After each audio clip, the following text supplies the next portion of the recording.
Shalom, selamat pagi, salam sejahtera di dalam kasih Tuhan Yesus Kristus. Doa dan harapan saya, saudara selalu dalam keadaan baik, sehat, penuh sukacita. Firman Tuhan menyapa ibu bapak saudara di dalam program BSJD Sabtu 21 Juni 2025. Bersama saya Pikaris Kristo Repeno IHR STH yang melayani di Resort GKI Ayuh Pamanen. Pada kesempatan saat ini mengajak sidang jemaat dimanapun berada bersama merenungkan firman Tuhan dari Amsal pasal 11 ayat pertama sampai ayat yang ke-13.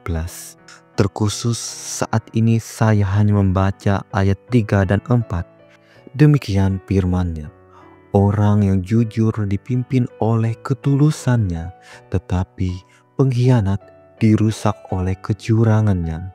Jalan orang saleh diratakan oleh kebenarannya, tetapi orang fasik jatuh karena kefasikannya. Bapak Ibu sidang jemaat yang dikasihi Tuhan Yesus Kristus, di dalam hidup seseorang tak akan pernah lepas diperhadapkan dengan berbagai macam situasi dan kondisi hidup yang mau tidak mau harus adanya sebuah pilihan beserta keputusan. Keputusan itu menuntut suatu jawaban yang akan berdampak ke depannya bagi dirinya dan siapa dirinya yang orang kena. Mulai dari pekerjaan yang kecil hingga yang besar. Seseorang pun bisa dinilai melewati cara hidup dan pekerjaannya. Begitupun kehidupan yang Allah tawarkan dengan dua pilihan. Apakah seseorang ingin hidup sebagai orang fasik ataukah orang yang mau dalam kebenaran di hadapan Allah? Pada zaman sekarang banyak terjadi hal yang fasik, hal yang jahat di hadapan Allah.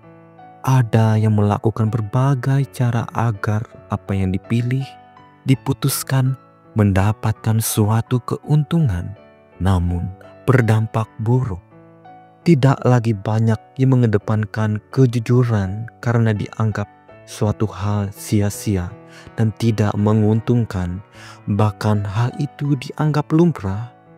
Dunia seakan mengarahkan dan hanya akan melihat, menganggap seseorang luar biasa ketika ia cerdik meraih keuntungan dengan usaha kecil dengan hasil yang besar, walaupun memanipulasi keadaan, berbuat kotor, berbuat curang, dan berbohong.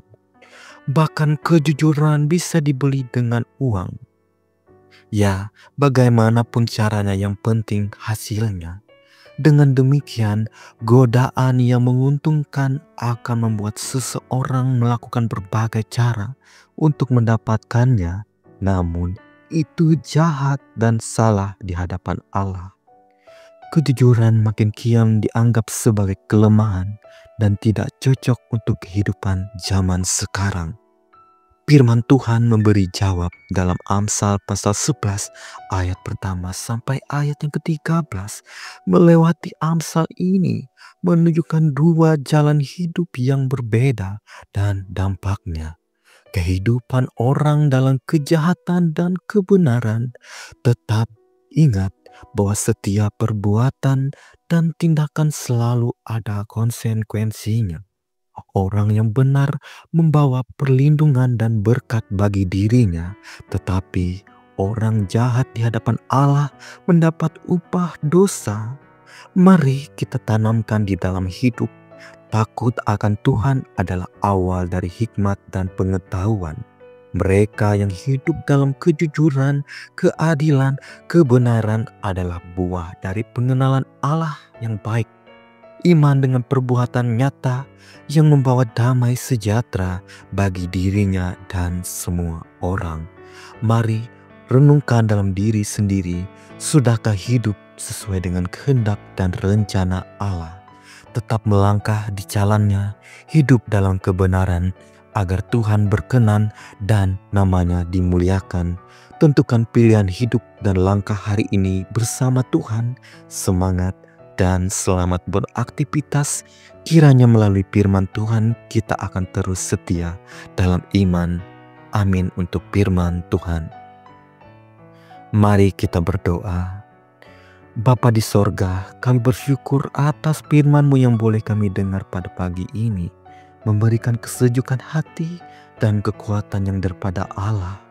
Kami diajar bagaimana hidup yang benar di hadapan Engkau.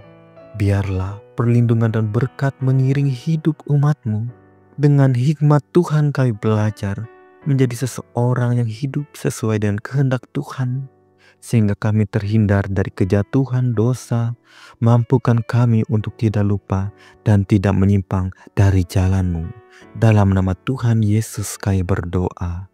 Amin.